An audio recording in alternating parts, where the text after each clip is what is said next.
માં આપનું ફરી સ્વાગત છે।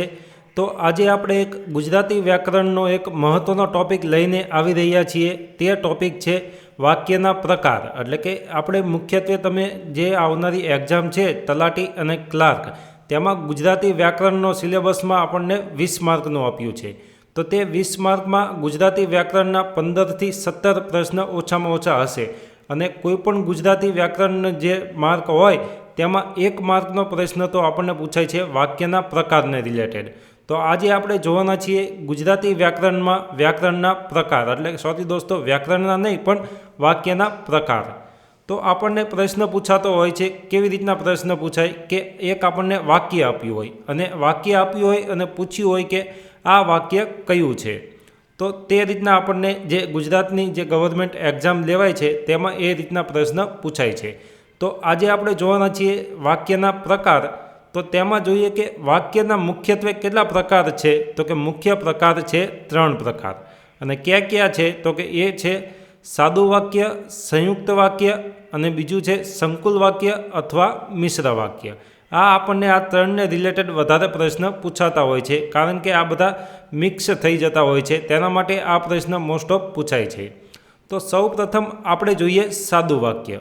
તો કે સાદું વાક્યની સૌ પ્રથમ આપણે જોઈએ ડેફિનેશન। તો તેની ડેફિનેશન શું થશે, તો કે જે વાક્યમાં એક ક્રિયાપદ કે એક વિધેય હોય તેવા વાક્યને સાદું વાક્ય કહે છે। એટલે કે આમાં છે કે એક ક્રિયાપદ હોય, એટલે કે ક્રિયા કેટલી થતી હોય, એક। તો આપણે તેનું ઉદાહરણ નીચે આપ્યા છે, તે રીતના આપણે સમજીએ તો તમને ખ્યાલ આવી જશે। કે પહેલું ઉદાહરણ જુઓ, તો પહેલા ઉદાહરણમાં આપણને આપ્યું છે કે એ તો આખી રાત લવારો કરશે। તો કે અહીં ક્રિયા કઈ છે, તો કે લવારો કરવાની। તો કે અહીં કેટલી ક્રિયા આપણને આપી છે, તો કે એ ક્રિયા આપી છે આપણને એ લવારો કરવાની, આ એક ક્રિયા। એટલે કે અહીં ક્રિયાપદ એક જ વપરાણું છે, તે છે લવારો કરવો। એટલે કે અહીં ક્રિયાપદ કેટલા થયા, એક ક્રિયાપદ। અને જે વાક્યમાં કર્તા અને ક્રિયાપદ, અને ખાસ કરીને જે ક્રિયા એક જ થતી હોય અને ક્રિયાપદ એક જ હોય, તે વાક્યને કહેવામાં આવે છે સાદું વાક્ય।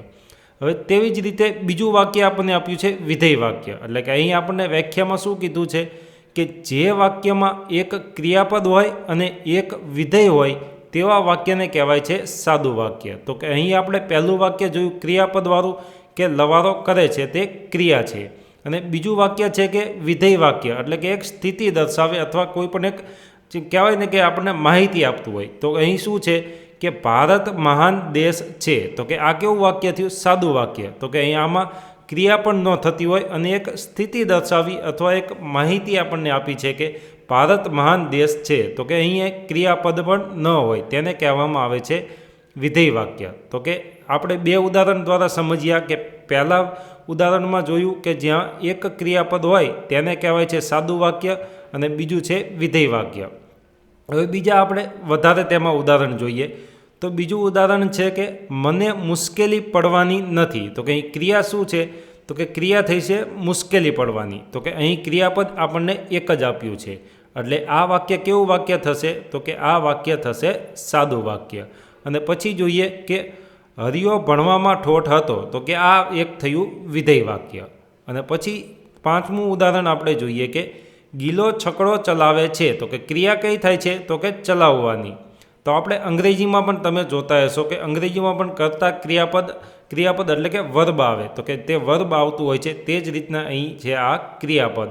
અહીં ક્રિયા કેટલી થઈ છે કે ગિલો છકડો ચલાવે છે। તો કે અહીં ક્રિયા કેટલી થઈ, તો કે એક ક્રિયા, એટલે કે આ વાક્ય થશે સાદું વાક્ય। દોસ્તો, આ તમે અત્યારે તમને આ સરળ લાગશે, પરંતુ તમે જેમ આ ત્રણેય તમે વાક્ય જોઈશો પછી તમારે થોડુંક મિક્સ ભરેલું થશે। પણ તમે જો આ વિડીયો જોઈ લેશો તો તમારે હવે પછી ક્યારેય તમારે આ 3 વાક્યને રિલેટેડ તમારે જે પ્રશ્ન પૂછાય તે ખોટા નહીં પડે। તો ચલો હવે આપણે બીજો પ્રકાર જોઈએ। તો કે બીજો પ્રકાર આપ્યો છે સંયુક્ત વાક્ય।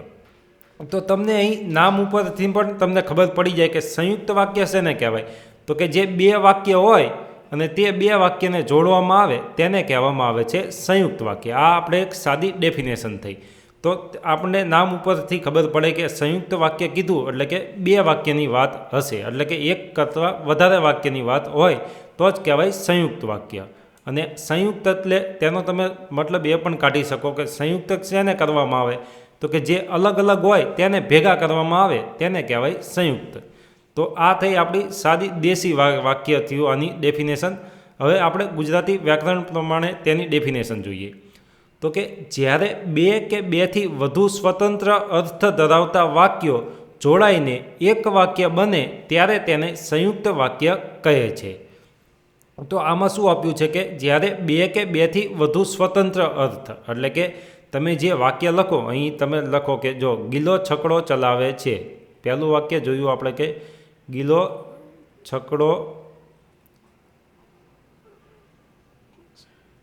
છકડો ચલાવે છે. અને પછી આપણે બીજું વાક્ય લઈએ તો કે ગિલો ચા પીવે છે. અને ત્રીજું વાક્ય આપણે લઈએ કે ગિલો ભાવનગર જાય છે. તો કે અહીં આપણે કેટલા વાક્ય લીધા? 3 વાક્ય. આ તમે ત્રણેય વાક્ય છે તેને તમે અલગ અલગ મોભો છે, એટલે કે તમે સ્વતંત્ર તેને લખી શકો કે ગિલો છકડો ચલાવે છે, ગિલો ચા પીવે છે, અને પછી ત્રીજું વાક્ય છે કે ગિલો ભાવનગર જાય છે. પરંતુ જો આને સંયુક્ત વાક્ય કઈ રીતના બને? તો કે સંયુક્ત વાક્ય બને કે આ જે ત્રણેય વાક્ય છે તે ત્રણેય વાક્યને જોડી દેવામાં આવે. હવે તમે જુઓ કે આપણે કઈ રીતના જોડીએ. તો કે અહીં આપણે જઈએ કે ગિલો ચા પીને, એટલે કે ચા પીને છકડો ચલાવીને અહીં ગિલો ચા પીધા પછી છકડો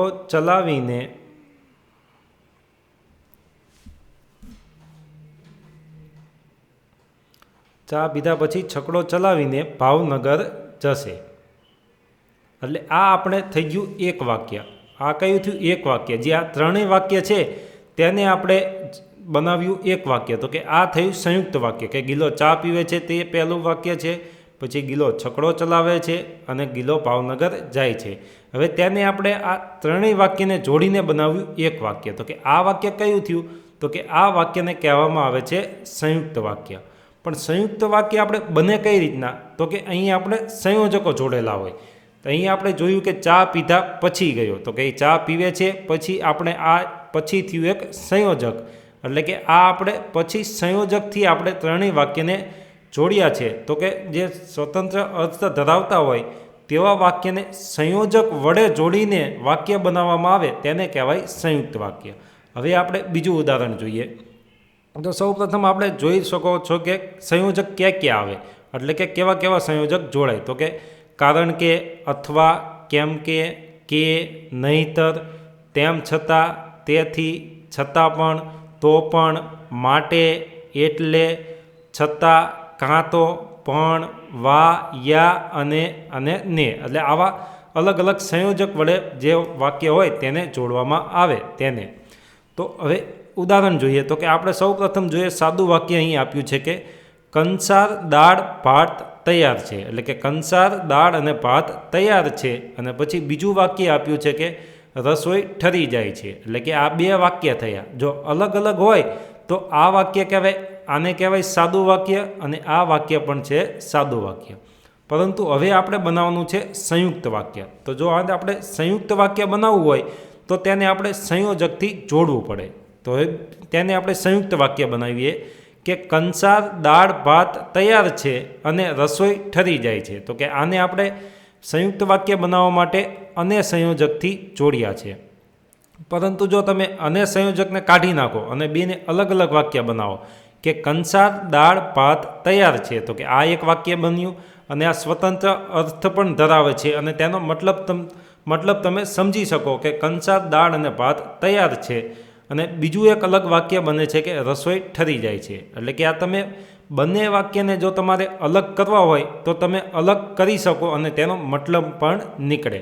એટલે કે એકબીજાથી જોડાયેલા ન હોય કે આ વાક્ય આની ઉપર નિર્ભર ન હોય પહેલું વાક્ય, અને બીજું વાક્ય રહ્યું પહેલાં ઉપર, અને પહેલું વાક્ય બીજા ઉપર નિર્ભર ન હોય. પરંતુ આપણે જો તેને સંયોજક જોડીને બનાવીએ તો તે બને છે સંયુક્ત વાક્ય.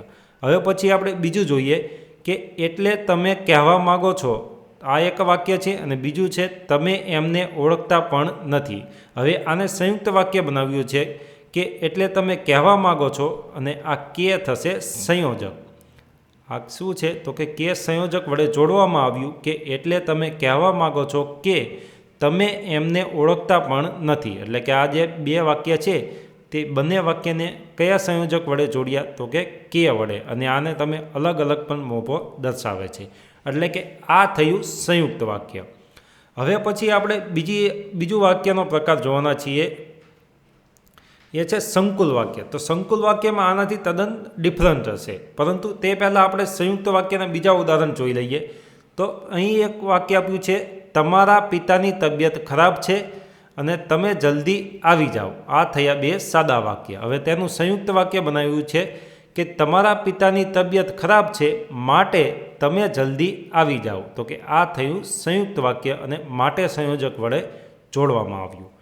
પછીનું ઉદાહરણ તમારી વાત સાચી છે મારાથી કે ગુજરાતથી એમાંનું કંઈ નહીં બને. તો આને હવે સંયુક્ત વાક્ય બનાવવા માટે અને આને જોડવામાં આવ્યું છે પણ સંયોજકથી.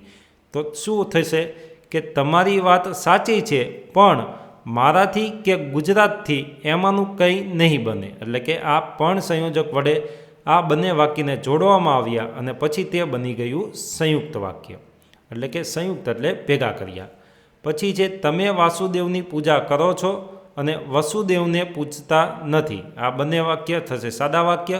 હવે પછી તેને બનાવવામાં આવ્યું સંયુક્ત વાક્ય એટલે સંયોજક વડે તેને બનાવવામાં આવ્યું સંયુક્ત વાક્ય કે તમે વાસુદેવની પૂજા કરો છો એટલે વસુદેવને પૂજતા નથી. તો આ આપણે જોયું સંયુક્ત વાક્ય, એટલે કે જે સંયુક્ત વાક્ય પ્રકાર હતો તે જોયો. હવે પછી આપણે જોવાના છીએ સંકુલ કે મિશ્ર વાક્ય. એટલે કે આના બે નામ છે, એક સંકુલ વાક્ય પણ કહેવામાં આવે છે અને બીજું છે મિશ્ર વાક્ય. તો તેની ડેફિનેશન જોઈએ કે જ્યારે બે કે બેથી વધારે એવા વાક્ય જોડાય જેમાં એક વાક્ય મુખ્ય હોય અને તેને આધારિત બીજા ગૌણ વાક્ય હોય ત્યારે તેવા વાક્યને સંકુલ કે મિશ્ર વાક્ય કહે છે.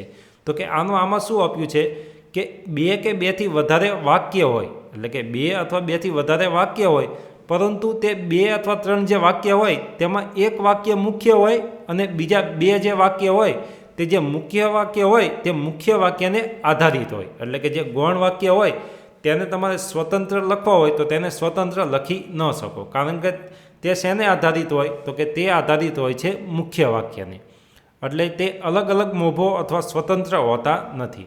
તો તેમાં પણ સંયોજક વડે જોડવામાં આવે છે કે જે તે, જેવું તેવું, જો તો, જ્યારે ત્યારે, જેમ તેમ, જ્યાં સુધી ત્યાં સુધી અને જ્યાં ત્યાં. આમાં દોસ્તો તમારે જો એક સરળ રીત એ પણ છે કે તમારે કંઈ પણ તમારે સમજવું નથી ને કંઈ પણ તમને ખબર ન આવે તો તમારે શું કરવાનું કે આના સંયોજક યાદ રાખો. તો આના સંયોજક તમને યાદ રહી જાય એવા છે કે જે તે, જેવું તેવું, જો તો, જ્યારે ત્યારે, જેમ તેમ, જ્યાં સુધી ત્યાં સુધી, જ્યાં ત્યાં. આવા સંયોજક વડે કોઈ પણ વાક્ય આપ્યું હોય ને તો તે સંકુલ વાક્ય અથવા મિશ્ર વાક્ય જ હોય. આ એક તેની ખાસિયત છે. તો હવે આપણે તેને ઉદાહરણ દ્વારા સમજી લઈએ. તો અહીં સાદું વાક્ય આપ્યું છે કે હું કવિ હોત હું કવિતા લખતો. તો કે અહીં મુખ્ય વાક્ય કયું થયું તો કે હું કવિ હોય. એટલે કે જો હું કવિ હોય તો હું મુખ્ય કવિતા લખતો હોત. તે કવિ છે પણ નહીં અને તે કવિતા લખતો પણ નથી, પરંતુ આમાં શું છે કે હું કવિ હોત તો હું કવિતા લખતો હોત. તો અહીં શું થયું કે જો હું કવિ હોત તો હું કવિતા લખતો હોત. અહીં તમે સ્વતંત્ર આને તમે ન લખી શકો કે હું કવિ હોત હું કવિતા લખતો. તો આનો લખતોનો મતલબ શું થાય? કાંઈ પણ મતલબ ન થાય. એટલે કે આ જે કવિતા લખવાની ક્રિયા છે તે શેને આધારિત છે તો કે તે વાક્યને આધારિત છે, મુખ્ય વાક્ય છે કે હું કવિ હોય તો. જો તે કવિ હોત તો જ કવિતા લખતો હોત. એટલે આ થઈ ગયું સંકુલ વાક્ય. તેવી જ રીતના બીજું ઉદાહરણ જોઈએ કે તમે વાંચશો તમે પાસ થશો. તો કે આ એકબીજાને રિલેટેડ છે. મુખ્ય વાક્ય શું છે? પાસ થવા માટે શું કરવું પડે તો કે વાંચવું પડે. તો કે મુખ્ય વાક્ય થશે કે જો તમે વાંચશો તો તમે પાસ થશો. એટલે કે મુખ્ય વાક્ય કયું થયું તો કે આ જે આપ્યું છે તમે વાંચશો તે થયું મુખ્ય વાક્ય, અને પાસ થશો તે તમે આને સ્વતંત્ર ન લખી શકો. તમે પાસ થશો તેમ બોલી શકીએ, પણ પાસ થશો તેનો મતલબ શું થાય? કંઈ પણ મતલબ ન થાય. એટલે કે આ તમે સ્વતંત્ર ન લખી શકો, પરંતુ તમે જો બંને ભેગું બોલો તો તેનો મતલબ નીકળે કે જો તમે વાંચશો તો પાસ થશો. તો આવો વાક્ય પ્રકાર હોય તેને કહેવાય સંકુલ અથવા મિશ્ર. તેવી જ રીતે કે વરસાદ પડે છે અને શહેરમાં કીચડ થાય છે. તો આનો વાક્ય કેમ બને કે જ્યારે વરસાદ પડે છે ત્યારે કીચડ થાય છે. તો કે આ કીચડ થાય છે તે શેને રિલેટેડ વાક્ય છે, એટલે કે શેને આધારિત રાખે છે, તો કે મુખ્ય વાક્ય છે વરસાદ પડે છે તેના પર આધારિત છે. પછીનું ઉદાહરણ કે તમે બીજાના કામમાં દખલ એટલે કે દખલ નહીં કરો, તમે શાંતિથી જીવી શકશો. તો કે આમાં શું થશે કે જ્યાં સુધી તમે બીજાના કામમાં દખલ નહીં કરો ત્યાં સુધી તમે શાંતિથી જીવી શકશો. તો કે મુખ્ય વાક્ય કયું થયું, તો કે આ જે બીજાના કામમાં દખલ નહીં કરવાનું તે મુખ્ય વાક્ય છે. એટલે કે જો તમે બીજાના કામમાં દખલ નહીં કરો તો તમે શાંતિથી જીવી શકશો. એટલે કે આ થયું ગૌણ વાક્ય. પછીનું ઉદાહરણ કે જયદેવની વાણીમાં રસિકતા છે, હીરાધરની શિલ્પમાં રસિકતા છે. તો કે આ કયું વાક્ય છે કે જયદેવની વાણીમાં જે રસિકતા છે તે જ હીરાધરના શિલ્પમાં છે. એટલે કે અહીં જે રસિકતા છે, જે રસિકતા વાણીમાં છે તે જ છે હીરાધરના શિલ્પમાં. એટલે આનો તે મતલબ નીકળશે. એટલે કે આને તમે મુખ્ય વાક્ય કયું છે, તો કે જયદેવની વાણીમાં રસિકતા છે તે મુખ્ય વાક્ય થશે, અને બીજું આપ્યું છે તેને રિલેટેડ ગૌણ વાક્ય. તો કે આ રીતના બને છે આપણે સંયુક્ત વાક્ય, સંકુલ વાક્ય. તો દોસ્તો, તમને જો અમારો આ વિડીયો અને તમને આ વ્યાકરણમાં જે આપણે ટૉપિક લીધો તેમાં તમને જો ખ્યાલ આવતો હોય ને સમજ પડતી હોય, અને જો તમે આવી જ રીતે તમે બીજા પણ વ્યાકરણના ટૉપિક તમે જો શીખવા ઈચ્છતા હોય તો તમે કોમેન્ટમાં જણાવજો. અને જો તમને આ વિડીયો પસંદ આવે તો તમારા દોસ્તોને શેર કરજો અને અમારી ચેનલને સબસ્ક્રાઈબ કરી દેજો. થેન્ક યુ દોસ્તો. જય હિન્દ.